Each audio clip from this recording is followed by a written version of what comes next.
So about 6 years ago, a fellow YouTuber by the name of Mitch Hollow made a really great video called "Is Google Listening to You?" And I watched that video and I thought, 6 years later, I wonder if that's actually the case. Plus, there were some things that were done in the video that potentially skewed the results. So, understanding that Mitch is not an IT guy, I figured I would remake that video and to see with a completely objective setup whether I could duplicate his settings and find out, is Google really listening to you? So the first thing I got to do is I got to completely remove from my environment anything that might be listening to me, including my phone, my iPad, even my Apple Watch. So I'm going to go hide those on the other side of the house under a couple pillows, zero chance that they can hear me at all. Only thing I have other than this computer and this microphone is a laptop, which is off. Now, the first mistake that was made in this video is that Mitch actually was live streaming to YouTube, which right off the bat is going to potentially skew the results because when you're uploading a video to YouTube, YouTube is owned by Google. Google is going to record everything and caption everything, and they're going to know every word you said as you're saying it. So I'm recording this video offline, and then we'll upload it later after we get the results. That will take the YouTube listening factor completely off the board. So the next thing I'm doing is I'm completely shutting down anything running on my computer, email, web browser, all that stuff. Only thing I have open right now is my camera recording software. Everything's been hidden away. Apple Watch is gone. Cell phones are gone. Nothing in here that could potentially hear anything I'm about to say. So the next thing I have to do is open up a web browser and start searching. But before I do that, I'm going to reset the browser back to default so there's no record of anything I've ever typed in it. Okay, so I'm going to go into my browser settings and I'm going to go to reset. And as you can see, it will reset the startup page, new tab, search engine, and pin tabs. Also turns off all extensions and clears temporary data like cookies, which is great, but I still have to remove the history. But I'm going to go ahead and do that. Settings were reset. Now I'm going to go to history. Now the next step is to completely clear browsing data. Select all time browsing data and clear it now. So at this point, the browser is as clean as possible. No potential for anything I've ever typed in here, which I don't really use Edge anyway, so that's okay. Now the next thing I want to do is go to this website, which is called Fark.com. It's basically a conglomeration of local news stories from different popular websites. So I'm just going to click a few at random just to see what kind of ads get shown to me. I'm going to go to The Guardian, The Daily Star, AP, USA Today, Yahoo, MSN, and the BBC. So the first one on the list is The Guardian, and I'm going to see what kind of ads are being shown. Here's one over here. So here's an ad for what looks like some kind of online game. I'm going to go to the AP now and see what's served. The very top of the page. And we're just going to scroll around and see what kind of ads are actually shown to us based on zero advertising input. Here's another paid advertisement on the USA Today.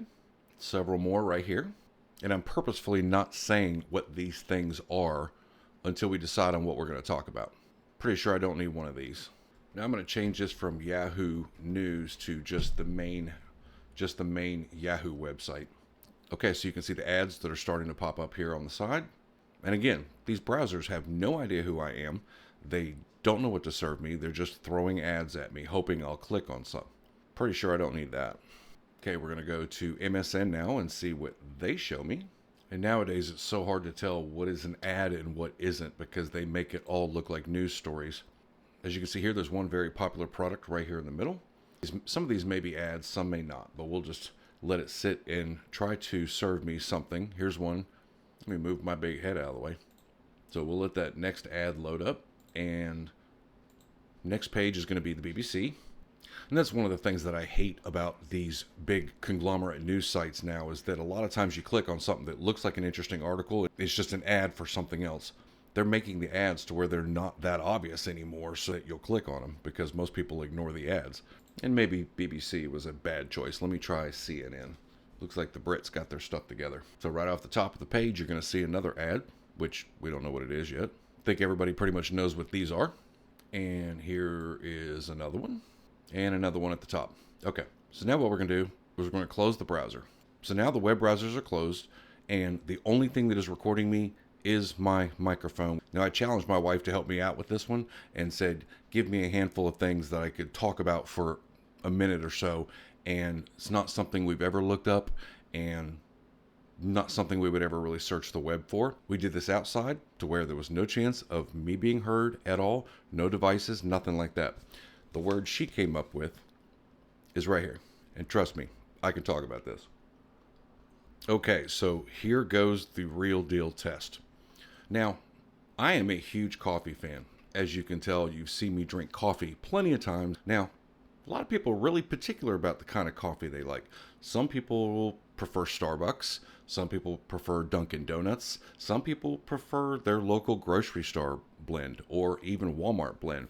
Now, me personally, I'm more of a dark roast coffee guy. I don't like the light to medium breakfast blends or anything like that. I like a dark, bold blend. Usually I will go for an Ethiopian blend if I can. And once a year, Starbucks has an amazing coffee called Cassie Cielo, I believe.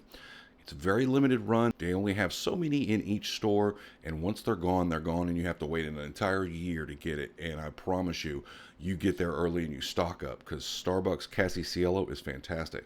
Now, I can drink Walmart coffee. My local grocery store, Kroger, I'm not sure what your grocery store might be, but our local grocery store, Kroger, not a fan. But the Walmart coffee, especially in the K-Cups, because I drink out of K-Cups quite a bit. We also have a Hamilton Beach brew station, which, makes a carafe of coffee.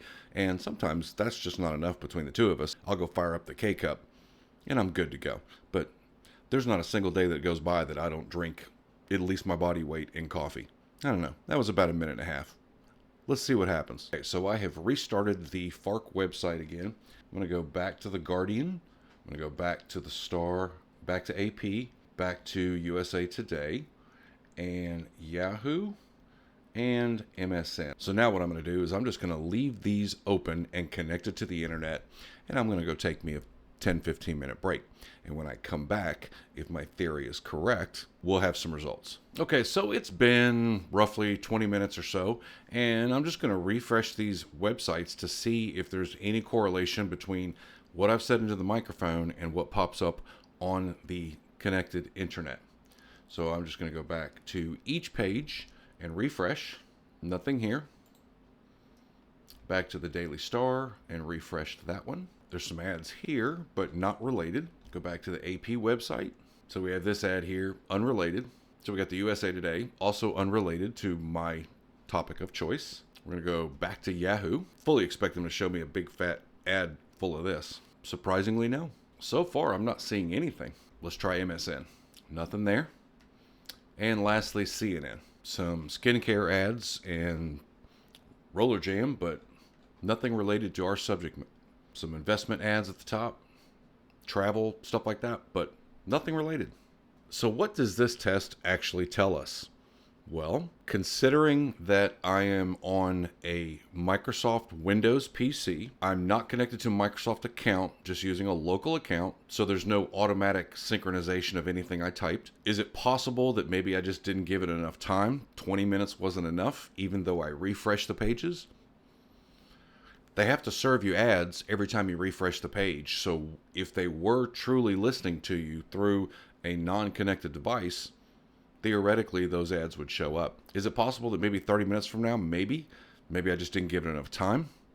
Hard to say. What I can say though is yes, if you record a live stream or a Zoom call or something like that, it's a better chance that someone is going to be listening. If you type something into Google search, most likely that's going to pop up. So I can't say definitively that the internet is not spying on you. What I can say is based on my test, I don't really see that, but there are things that you could do to make that happen. Now, is it possible that Google itself is spying on you? Probably not, but if you type something into a search engine in Google, you're definitely going to see results elsewhere. Let's put that to the test. All right, so I'm just going to go ahead and create a brand new window, go to Google, and I'm just going to type best coffee. Okay, so these are the results that popped up. Obviously, it's a Google search. Google's going to show you ads for the thing you search for. But does that change when you go to other websites? That's what I want to know. So we've told Google we're interested in coffee.